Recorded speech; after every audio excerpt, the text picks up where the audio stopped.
Hello everyone, welcome to my class. இன்னைக்கு கிளாஸ்ல நாம பார்க்க போற topic mother courage and her children. This is a prescribed syllabi for first MA students in core 2 drama. Okay, core 2 drama paperல mother courage and her children 5th unitல prescribe பண்ணப்பட்டிருக்கு. Okay, so this is written by Bertolt Brecht. Okay, so அவர் தான் author. He is a German playwright. Okay, in the play I have divided into two parts. Right, in the first part we are going to have an introduction about Bertolt Brecht. அதுக்கப்புறம் அவரோட Epic theatre, ஏன்னா அவர் introduce பண்ணதான், பெர்டால்ட் பிரெக்ட் introduce பண்ண ஒரு genre தான் Epic theatre.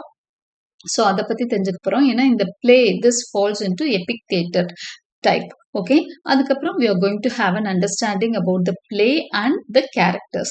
இதுதான் first partல பார்க்க போறோம். In the second part we will have a summary and analysis of the play. Okay, now before we enter into the class, a kind request, நம்ம channel இன்னும் subscribe பண்ணலைன்னா subscribe பண்ணுங்க, உங்க ஃப்ரெண்ட்ஸ்க்கு share பண்ணுங்க, சஜஸ்ட் பண்ணுங்க. Thank you. Bertolt Brecht.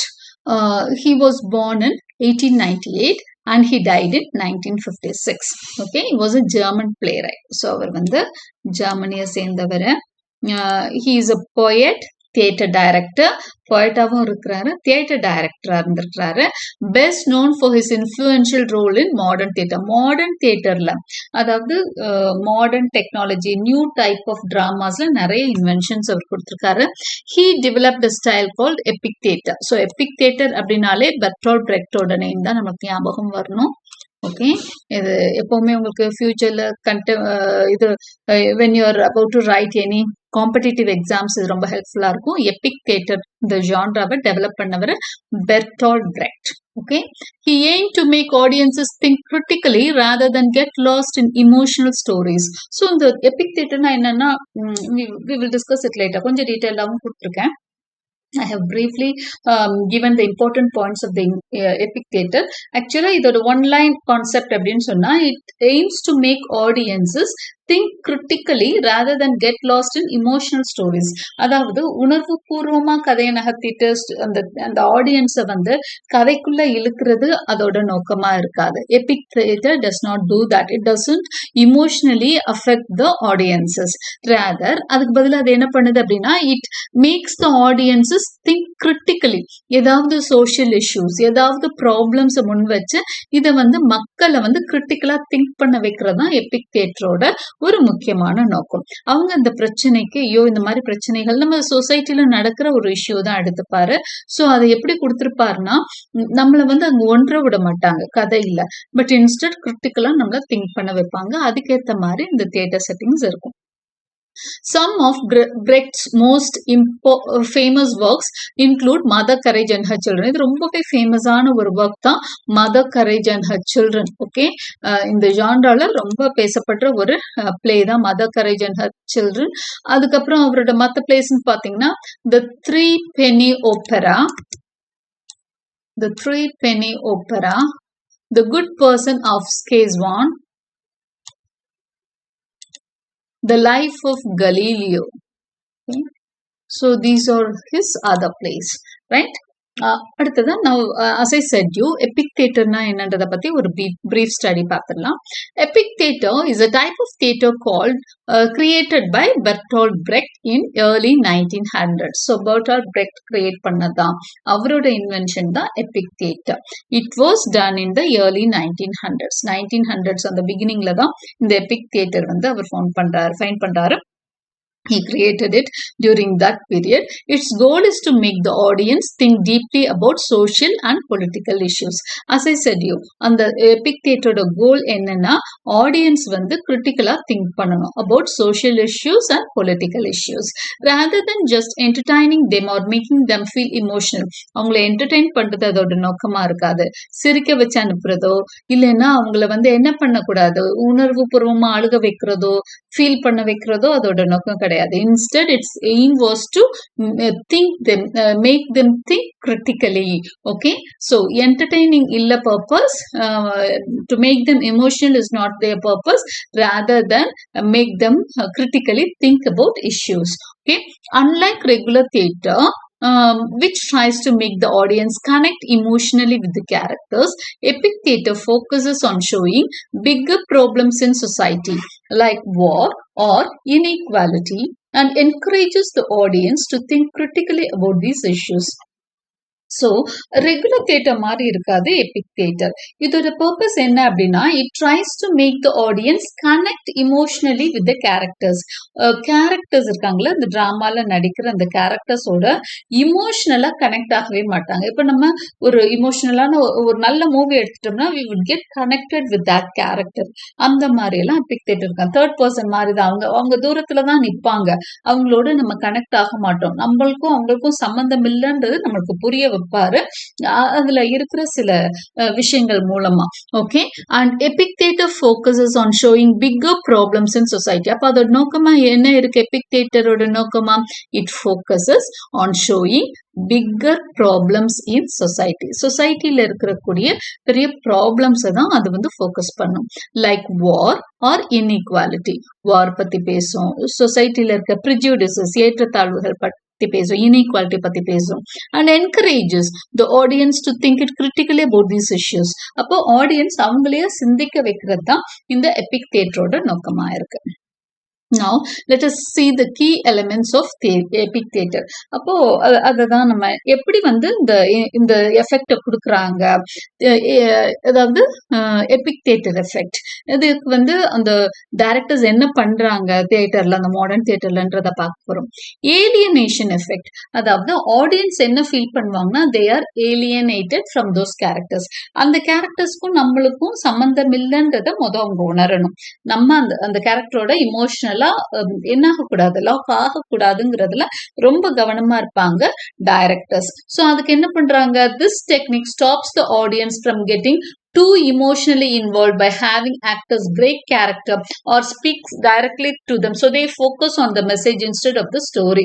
Okay, என்ன பண்ணுவாங்க அப்படின்னு சொன்னா அந்த கேரக்டர்ஸ் நேரடியா வந்து பேச மாதிரி எல்லாம் இருக்குமா, ஆடியன்ஸ் பாருங்க இப்படி எல்லாம் நடக்குதுன்ற மாதிரி சொல்ற மாதிரி இருக்குமா. அப்போ என்ன ஆகுவாங்கன்னா அவங்க வேற நம்ம வேறன்ற அந்த ஃபீல்க்கு வந்துடுறாங்க ஆடியன்ஸ். ஓகே, இப்படி பிரச்சனை நடக்குதுன்னு அவங்களே ஏதோ மெசேஜ் கன்வே பண்ற மாதிரி இடையில வந்து ஆடியன்ஸை பார்த்து அந்த இருக்க கேரக்டர்ஸ் பேச ஆரம்பிக்கிறாங்க. Okay, they have an one to one talk with the audience. So அது என்ன ஆகும் அப்படின்னா it creates a feeling of alienation among the audiences. Okay, audience என்ன பண்றாங்க, ஏலியனேட்டடா அவங்க வேற அப்படிங்கிறத ஃபீல் பண்ணிடுவாங்க. Okay, okay, so alienation effect வந்து ஃபர்ஸ்ட் இம்பார்ட்டண்டா அவங்க வந்து டிரைவ் பண்ண மாதிரி பாத்துக்கிறாங்க அந்த ஆடியன்ஸ். அந்த ஆடியன்ஸ்குள்ள அந்த எமோஷனல் அந்த அட்டாச்மெண்ட் இல்லாத மாதிரி பாத்துக்கிறாங்க. யூஸ் ஆஃப் நரேஷன், நரேஷன் எப்படி இருக்கு அப்படிங்கறத பார்க்கலாம்.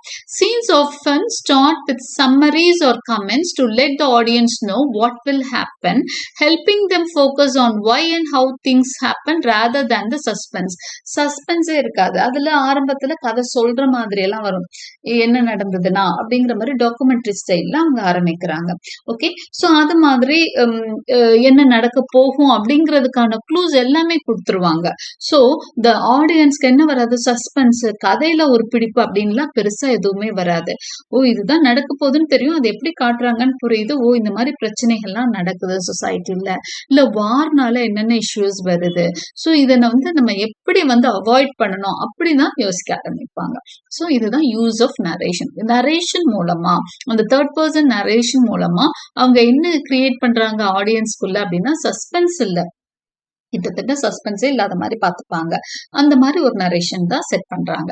Songs and music songs are use to pass the action and share political or social ideas, reminding the audience that they're வாட்சிங் a play and should think critically. Songs எல்லாம் use பண்றாங்க, அது எதுக்குன்னா நிறைய ஆக்ஷன் தேவைப்படா, சீன்ஸ் எல்லாம் நிறைய action எல்லாம் கொண்டு போறதெல்லாம் அவங்க விரும்புறது இல்ல. இன்ஸ்டெட் சாங்ஸ் மூலமா அவங்க பொலிட்டிக்கல் சோஷியல் ஐடியாஸ் தான் கொடுப்பாங்க. சாங்ஸ் மூலமா மெசேஜஸ் தான் கொடுப்பாங்க. Reminding the audience that they are வாட்சிங் a play and should think it critically. Okay, அவங்க ஞாபகப்படுத்திட்டே இருப்பாங்க, நீ ஒரு டிராமா தான் பாக்குற, நீ ஒரு இன்ட்ரெஸ்டான ஸ்டோரி உனக்கு கொடுக்க, என்டர்டெயின் பண்றது எங்க வேலை இல்ல, உன்னை எமோஷனலா இது பண்ற வேலை எங்களது கிடையாது, யூ ஆர் வாட்சிங் அ பிளே, உனக்கு மெசேஜ் சொல்றோம் புரிஞ்சுக்கன்ற மாதிரி இன்டைரக்டா சொல்லிட்டு இருக்காங்க. Minimalist sets and props, simple symbolic props are used instead of detailed sets. So the audience concentrates on the ideas rather than the scenery. அப்போ சீனரி எல்லாம் பெருசா வைக்க மாட்டாங்க. மாடர்ன் தியேட்டர் தான், ஆனா கூட சீனரிஸோ செட்டிங்ஸோ எல்லாம் பெருசாலாம் இருக்கவே இருக்காது. ஃபார் எக்ஸாம்பிள், ஒரு வார் நடக்குது அப்படின்னா ஒரு ஒரு ஒரு இது கன்னை வைப்பாங்க, இல்லைன்னா அதை கூட என்னவா காமிப்பாங்க, ஒரு சிம்பிள் மாதிரி தான் காமிப்பாங்க. சிம்பிள்ஸ், கலர்ஸ், இதனாலாம் வந்து ஒரு விஷயத்த சொல்லுவாங்களே ஒழிஞ்சு அதுல பெருசா கவனம் செலுத்திருக்கவே மாட்டாங்க. Okay, so the audience concentrate on the idea. So எவ்வளவு நல்லா இருக்கு பாரு அப்படின்லாம் பாக்குறதுக்கெல்லாம் அவங்களுக்கு ஒரு வாய்ப்பும் இருக்காது. அந்த கேரக்டர்ஸ்க்கு பெரிய மேக்கப் அதெல்லாம் இருக்காது. பெரிய ப்ராப்பர்ட்டிஸ் அவங்க யூஸ் பண்ண போறது இல்ல, செட்டிங்ஸும் கிடையாது. பட் வாட் இஸ் தர் அப்படின்னா அந்த ஐடியா தான். Okay, audience R given importance, audience R made to think critical. அவங்களுக்கு ஐடியாஸை பத்தி யோசிங்கன்னு தான் சொல்லிட்டு இருக்கிறாங்க இது மூலமா. ஓகே, ஸோ ஃபைனலாக என்ன பாயிண்ட் பார்க்க போறோம், ஃபோக்கஸ் ஆன் சோஷியல் இஷ்யூஸ். அதுதான் நம்ம ஆல்ரெடி பார்த்துட்டு இருந்தோம். The plays usually deal with big problems like war, inequality, injustice, aiming to make the audience think about the question, think about and question these issues. So இந்த பிளேயோட எபிக் தியேட்டரோட முக்கியமான ஒரு நோக்கம் என்னவா இருக்குன்னா, to discuss with big problems, war, inequality, injustice, இந்த மாதிரி ப்ராப்ளம்ஸ் தான். சொசைட்டியில் நிலவர ப்ராப்ளம்ஸ் எடுத்துக்கிறாங்க. Aiming to make the audience think about, அதை பத்தி யோசிக்க வைக்கணும். அதுக்கு இந்த கொஷின்ஸ் ரைஸ் பண்ணணும். ஏன் இந்த தவறு நடக்குதுன்னு அவங்கள திங்க் பண்ண வச்சு கொஷின் ரைஸ் பண்ண வைக்கணும். இதுதான் அதோட நோக்கமா இருக்கு. So this is about Epic theatre. Epic theatre அப்படிங்கிற ஜான்ரால இதுதான் முக்கியமான பாயிண்ட்ஸ். ஸோ இதை வந்து நம்ம என்ன பண்ணலாம்னா, மதர் கரேஜ் வந்து எபிக் தியேட்டரா உங்களை எழுத சொன்னா you have to write the points and link them. Okay, அந்த பிளேயோட லிங்க் பண்ணி எழுதணும். ஏன்னா நான் சம்மரி மட்டும் தான் கொடுத்துருப்பேன். இது ஆஸ் எபிக் தியேட்டர் தான் முக்கால்வாசி உங்களுக்கு கொஸ்டினா வரும். ஓகே, இது ஹவ் வுட் யூ என்ன கேட்பாங்க அப்படின்னு சொன்னா, what would be the question அப்படின்னு சொன்னா, so how would you call mother courage belonging to the epic theater? அந்த மாதிரி கொஸ்டின்ஸ் வரலாம். இல்லைன்னா what techniques has Bertolt Brecht used to make this play as an epic theater genre? இந்த மாதிரி questions வந்து உங்களுக்கு கேட்கப்படும். Okay, so you have to be well versed with epic theater. அது தெரிஞ்சாதான் இது ரிலேட்டடான கொஸ்டின்ஸ் நீங்க ஆன்சர் பண்ண முடியும். Right, introduction of the play. இப்போ அந்த பிளே பத்தி ஒரு சின்ன இன்ட்ரோடக்ஷன் மட்டும் இந்த கிளாஸ்ல பார்த்துட்டு we shall come to an end of this episode. Okay, Mother Courage and Her Children shows the horror and pointlessness of war by telling the story of Mother Courage's 12-year journey around Europe during the 30 years war. So யூரோப்ல வந்து ஒரு 30 years war நடக்குது. 30 years ஒரு கடுமையான ஒரு சண்டை between the years பாருங்க, 1618 இருந்து 1648 வரைக்கும் இந்த சண்டை நடக்குது. இதுல மதர் கரேஜோட கதை நம்ம பாக்குற எபிக் தியேட்டர் இந்த ஸ்டோரி வந்து எத்தனை நாளைக்கு நடக்குது அப்படின்னு சொன்னா, the story of Mother Courage is 12-year journey. 12 years Mother Courage அப்படிங்கிற ஒரு லேடி. அவங்களுக்கு ஏன் மதர் கரேஜ்னு நேம் வந்ததுன்னு கூட நான் பின்னாடி சொல்லியிருப்போம். ஓகே, அவங்களுக்கு வந்து நிறைய குழந்தைங்க இருப்பாங்க. But she doesn't have a husband எல்லாம் தெரியாது. அவங்க வந்து ஷி செல்லிங் சம்திங். அவங்களோட அன்றாட தேவைகளுக்காக சில விஷயங்களை வந்து அந்த வார் ஃபீல்டுல வித்துட்டு இருப்பாங்க. அப்படி வந்து நிறைய பேரோட அவங்களுக்கு ஏற்படுற லிங்க் காரணமா ஒவ்வொரு குழந்தைங்க பிறக்குது. அங்க கல்யாணம் பண்ணிட்டு குடும்பம் நடத்துற சூழல்லாம் அவங்களுக்கு இல்லை. So she is a mother for 3 or 4 children. அவ்வளவுதான். அந்த சில்ட்ரன் அதாவது ஃபாதர்ஸ் வந்து வேற வேற அப்பாவுக்கு பிறந்தவங்களா இருப்பாங்க. ரைட், ஸோ அந்த மாதிரி ஒரு லேடி தான் மதர் கரேஜ். ஏன் அவங்களுக்கு கரேஜ்னு பேர் வந்ததுன்னா, அந்த வார் ஃபீல்ட்ல தைரியமா போய் அவங்க நிறைய விஷயம் வந்து அவங்க வயிற்று பிழைப்புக்காக, ஜஸ்ட் பிழைப்புக்காகன்னு சொல்லுவாங்க இல்லையா, just to save earn bread for the family, குழந்தைங்களுக்காகவும் அவங்களுக்காகவும் சாப்பாட்டுக்காக அவ்வளோ கரேஜஸா அவங்க வந்து வார் ஃபீல்டுல வித்துட்டு இருக்கிறதுனால அவங்களுக்கு வந்து என்ன பேர் அப்படின்னா மதர் கரேஜ் அப்படின்னு பேர். Okay, and she is having an odyssey of 12-year journey. அதாவது 12 years வந்து அவங்களோட அந்த ஜேர்னி தான் நம்மளுக்கு இந்த ஸ்டோரியில காட்டுறாங்க. ஆக்சுவலா வார் வந்து 1618ல இருந்து 1648 வரைக்கும் நடக்குது. ஆனா ஸ்டோரி கவர் ஆகுற பீரியட் வந்து மதர் கரேஜோட 12 years journey. Mother Courage is tough, clever and always trying to make money by following the Swedish army in her wagon, selling food, drinks and supplies. So இவங்க எந்த கண்ட்ரியை சேர்ந்தவங்கன்னா Swedish கண்ட்ரியை சேர்ந்தவங்க மாதிரி தான் இருக்கு. அவங்க ஸ்வீடிஷ் ஆர்மியை தான் ஃபாலோ பண்றாங்க. யூரோப்ல ஸ்வீடிஷ் ஆர்மியை ஃபாலோ பண்றாங்க. அவங்களுக்கு தேவையான ஒரு வேகன், ஒரு கையில எடுத்துட்டு போற மாதிரி ஒரு வண்டி. ஓகே, அதுல she selling food, drinks and supplies. Okay, அந்த வார்ல பங்கு பெற்ற சோல்ஜர்ஸ்க்கு தேவையான சப்ளைஸ் எல்லாம் அங்க கொண்டு போறாங்க, ஃபுட் ட்ரிங்க்ஸ் எல்லாம் கொண்டு போறாங்க. But her plan doesn't work out and her 3 children. So she has 3 children. அவங்களுக்கு Eilif, Kattrin and Swiss Cheese, இவங்க 3 பேர் தான் அவங்க பசங்க. Okay, all get involve in the war and die tragically. அவங்க என்ன நினைக்கிறாங்க, இதுல நம்ம ஏதோ சம்பாரிச்சு குழந்தைங்கள கரையேற்றிடலான்னு பாக்குறாங்க. பட் எல்லாருமே வார்ல வந்து கனெக்ட் ஆயிடுறாங்க, குழந்தைங்க எல்லாமே. Okay, they get involve in the war and they get killed at last. Okay, like much of Bertolt Brecht's work, this play is experimental and thought-provoking. So இது ஒரு thought-provoking play பாக்குறோம், நம்மள சிந்திக்க வைக்கிற ஒரு play தான் இது. It is meant to make people think about politics and the consequences of war, not just to entertain. So நமக்கு நம்ம ஆல்ரெடி எபிக் தியேட்டரை பத்தி பார்த்துட்டோம். ஸோ இந்த பிளேயோட நோக்கமும் அதுதான். It is meant to make people think about politics பத்தி யோசிக்க வைக்குது, வார் பத்தி யோசிக்க வைக்குது, வாரோட கான்சிக்வன்சஸ்னால என்ன விளைவுகள் ஏற்படுது, சின்ன சின்ன விஷயங்களால கண்ட்ரி சண்டை போட்டுடுறாங்க, அதனால சாதாரண மக்கள் எவ்வளவு கஷ்டப்படுறாங்க, அது எல்லாமே வந்து இந்த ஸ்டோரி அழகா கொண்டு வரும். ஓகே, இதோட பர்பஸ் வந்து என்டர்டைன் பண்றது இல்ல, it is to make the audience think rather. Okay, the play has songs but it's not a musical one. Okay, இந்த மாதிரி எபிக் தியேட்டர் பிளேஸ்ல வந்து சாங்ஸ் இருக்கும், ஆனா மியூசிக்கலா இருக்காது, ரொம்ப ஹாப்பியா ஜாலியா எல்லாம் படம் மாட்டாங்க, அது ரிதம் போடுற மாதிரி எல்லாம் இருக்காது. பிரச்சனைகளை தான் சாங்ஸா வடிவமைச்சிருப்பாங்க. அதோட முக்கியமான நோக்கம் வந்து மெசேஜ் கன்வேயிங்கா தான் இருக்கும். It uses symbols but it's not just a story with hidden meanings. Okay, symbols நிறைய யூஸ் பண்ணிருப்பாங்க. ஓகே, அந்த கஷ்டத்தை காமிக்கிறதுக்கு, புரிகிறதுக்கான நிறைய சிம்பிள்ஸ் இருக்கும். It's not just a story with hidden meanings. அதனால ஹிடன் மீனிங்ஸ் அதிகம் அதுல கான்சென்ட்ரேட் பண்ணிருக்க மாட்டாங்க, ஆனாலும் சிம்பிள்ஸ் யூஸ் பண்ணிருப்பாங்க. although it is set in the past, Brecht wrote it as a warning to Germany and the world right before World War II. இது எப்போ எழுதுறாரு பிரெக்ட் அப்படின்னா வேர்ல்டு வார் 2க்கு முதல் எழுதுறாரு.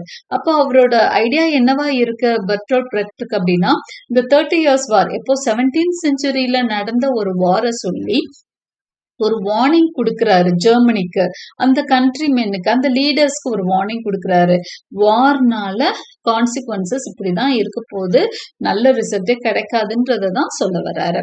Okay, now let is get into the characters of the play. Okay, so characters முடிஞ்சோன்னா இந்த part 1 நம்ம முடிச்சுக்கலாம். Right, characters. Mother Courage is the play's voice woman. அவங்க தான் ப்ரொட்டகனிஸ்ட் மாதிரி இருக்க போறாங்க. Courage delivers shrewd commentary on the realities of war. அவங்க பேசுற நிறைய விஷயங்கள் கமெண்ட்ரி மாதிரி இருக்கும், வார்ல என்ன நடக்குதுன்னு அவங்க சொல்லிக்கிட்டே இருக்க மாதிரி இருக்கும். ஓகே, இது இப்படி நடந்திருக்கு, இது எப்படி ஏதாவது நிறைய சீன்ஸ் காமிக்க மாட்டாங்க, நரேஷன்லயே தான் கொண்டு போவாங்க. ஸோ இது நடந்துருச்சுன்னு மதர் கரேஜ் விட்டு நிறைய விஷயம் நரேட் பண்ண விட்டுருப்பாங்க. ஒரு நல்ல கமெண்ட்ரி அவங்க கொடுத்துட்டே இருப்பாங்க. Kattrin, she is Courage's silent daughter. ஏன் சைலண்ட் டாட்டர்னா, she cannot speak, she can hear but she cannot speak. Okay, she undergoes a lot of trauma during the war, becomes disfigured and ends up dead. இவங்களுக்கு அந்த வார்னால நிறைய drama, நிறைய பிரச்சனைகள் இவங்க சந்திக்க நேரிருக்கு. அந்த daughter of Mother Courage, she becomes disfigured. அதனால அவங்களுக்கு பெருசா அடிபட்டுரும். ஒரு ஆள் வந்து அவங்கள செடியூஸ் பண்ண பாக்குறான், she becomes disfigured and ends up dead. கடைசியா வந்து வேற ஒருத்தரை காப்பாத்துறதுக்காக தன் உயிரை இழக்கவும் துணிவாங்க Kattrin. Okay, Eilif is the first child mother courage loses to the army. Eilif is the warlike son eager to join the war and carry out its brutal business. So Eilif வந்து mother கரேஜுக்கு he is the first child, mother courage loses to the army அப்படின்னு சொன்னா, சண்டையில அவங்க loose பண்ற குழந்தை எய்லிஃப் தான். Okay, so he is a warlike son. அவனுக்கு வார்னா ரொம்ப பிடிக்கும். அங்கே பிறந்து வளர்ந்த மாதிரி அந்த ஒரு child அவன். So he prefers to go to war. அடுத்ததா Swiss cheese. Swiss cheese இது இந்த பையனும் வந்து mother courage. He is the first to of mother courage children to die. She is இங்க பாத்தீங்கன்னா எய்லிஃப் வந்து ஆர்மிக்கு சாகுறான்னு சொல்ற பின்னாடி செத்துடுறான். But it is the first child Mother Courage loses to the ஆர்மின்னு சொல்றப்போ ஆர்மிக்கு தத்து கொடுத்துடுறாங்க குழந்தை. அதாவது அவன் வந்து வார்க்குள்ள போயிடுவான். மதர் கரேஜுக்கு இன்ட்ரெஸ்டே இருக்காது அவனை அனுப்புறதுல. பட் அவன் வந்து இன்ஃப்ளூயன்ஸ் ஆகி போயிடுவான். ஸ்விஸ் சீஸ் வந்து இறந்துடுவான். Okay, he dies because of the war. Okay, Swiss Cheese suffers from an excessive sense of duty and honesty and ultimately dies because of it. அவன் நிறைய ரொம்ப சென்ஸ் ஆஃப் டியூட்டி ஆனஸ்டி எல்லாம் இருக்கும். ஆனா கடைசியில அதனாலே இறந்து போயிடுறான் Swiss cheese. Cook. Cook is Chaplin's rival for courageous affections and brain. The cook is an aging Don Juan, a bachelor long past his prime. So cook யாரு அப்படின்னு சொன்னா ஒரு கேரக்டர் தான் அங்க. குக்னா தெரியும் உங்களுக்கு, சமையக்காரன். அவன் வந்து யாரு அப்படின்னு சொன்னா மதர் கரேஜோட லவ்க்கு போட்டி போடுற ஒருத்தன். ஓகே, சாப்ளின் ரெண்டு பேர் இருப்பாங்க.